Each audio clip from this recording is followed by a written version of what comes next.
spazio all'immaginazione, alle idee e alle storie. Per la sua 14ª edizione, Libri in Nizza ci regala un ricco e variegato programma di incontri e noi ragazzi di Radiopellati siamo pronti per raccontarlo. Hello everyone, my name is Tommaso, and today, Libri in Nizza, we are with Ted Chiang, who's a very renowned author in the American scientific sci-fi field. And today we'll be specifically talking about Story of Your Life and Story of Your Life and Others. That is a sum up, including and regarding many of his early works, including Story of Your Life. That is one that recently had a movie version called The Arrival. Good morning, Ted. Good morning. Welcome. How are you? I'm doing very well, thank you. That's great. Okay, so as my first question, I would like to ask you that I read about you, and I noticed that since you were a kid, you were interested in scientific stuff, science, and so on. And also I read one of your quotes regarding your childhood and the fact that you were talking about the fact that your father thought that more scientific job would be a great option for a kid, like to grow up in and like have a stable professional career. But at the same time, you indeed had a degree in the scientific field, and then you also wrote. So my question is, what pushed you? What did you to decide to write? So it wasn't so much that my father pushed me to be a physicist.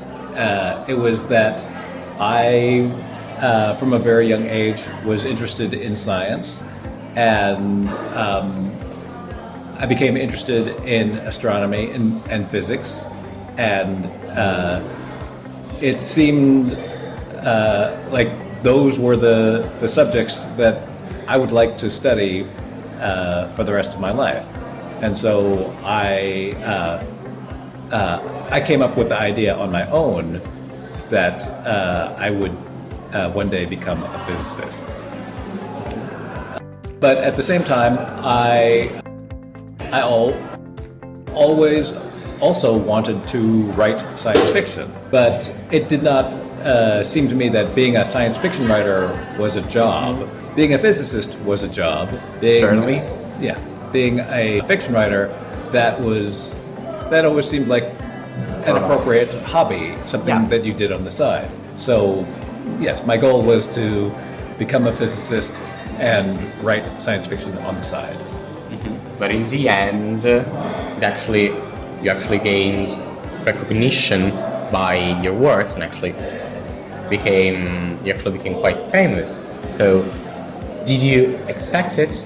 Did you think like it would actually turn out this way? Oh, no. I never imagined that I would ever make a living as a fiction writer. That's not really a realistic goal. I don't think anyone who writes fiction, especially I don't think anyone who writes science fiction short stories expects that they will make a living at it. That's simply not, that's not realistic. It just happened by chance that my work reached a wider audience. But that is not something that I planned. That's not something that anyone can plan. Certainly, it's not like you can foresee or like you can see the future. Some people certainly go into fiction writing with the hopes of becoming a best-selling writer, but yeah, that is extremely rare. The vast majority of fiction writers make very, very little money, and realistically, you should be aware of that. Yes, if you are looking to become rich or famous, you should probably look at almost any other career than fiction writing. Yeah, certainly. And also, you got a degree in the science field, of course, since like the interest you had since you were a kid.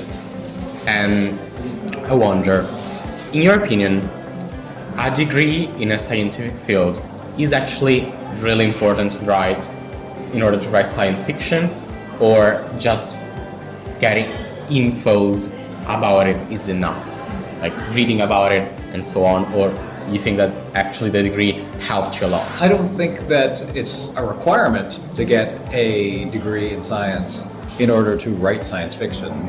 I think the vast majority of science fiction writers do not have a degree in science. Yeah, I don't know that it is, I'm not even sure if it's helpful, because writing science fiction, it's an entirely different undertaking than doing science. Yeah, I don't think having a degree in science is actually really useful training for writing fiction. Taking classes in fiction writing can be helpful, but I think for the most part, most writers, they I don't know if most fiction writers have degrees in creative writing. I think most of them probably have degrees in other subjects. They may have they've probably practiced fiction writing for a long time. Practicing fiction writing is something that you can do without a degree. Fiction writing is not something that it's not like being an engineer where it's not safe to let people build bridges unless they have formal training in bridge building. Of course. Fiction writing is not like that. So I think the most important thing to be a fiction writer is to simply spend time practicing and thinking about fiction. Having a great imagination, ideas. I really like having a good imagination in such a field, like a writing field of any kind. Actually, is really important, especially nowadays, in which people say that most of the ideas have already been thought and written down. So, yeah, certainly. Well, I don't know. I'm not sure if it is actually true that most ideas have already been thought. In the Old Testament, there's the book of Ecclesiastes, and in there it says, "There's nothing new under the sun." That is at least 3,000 years old. Yeah, I don't know if one can say that most ideas have already been had, and I don't know that coming up with new ideas is actually all that essential for fiction writing. I think fiction writing is more about the expression rather than having a completely new idea. When Shakespeare wrote Romeo and Juliet, that was not a new idea. The reason that we still admire Shakespeare is not that he came up with ideas which no one had come up with before. Yeah, but it's the proficiency. It's about the proficiency he had with his language, and also the fact that at the time, it's about the proficiency someone has with their own language, and a comfortable situation you have with it, and your ability to actually show your emotions, to make people feel something, which in the end is the point of art. Yes, I agree. Okay, as my final question, I would like to ask you specifically about stories of your life. The situation that happens in the book is practically the fact that aliens come in contact with us, and the stories deals mostly with the main protagonist trying to understand their language. Do you think that in our world, if such a situation would happen, it would have the same result? Do you think we actually would try to understand them, or just we will try to defend ourselves and see them as hostile, or actually trying to learn the language, and would it have the same results? Well, I think it would really depend on the specific circumstances, but I think if an alien species were to come and visit Earth, and they seemed to be non-aggressive, then I think yes, I think that we would try and establish communications and learn their language. The situation in that story of mine, Story of Your Life, the focus of that story is not about sort of geopolitics. The focus of the story is about the protagonist's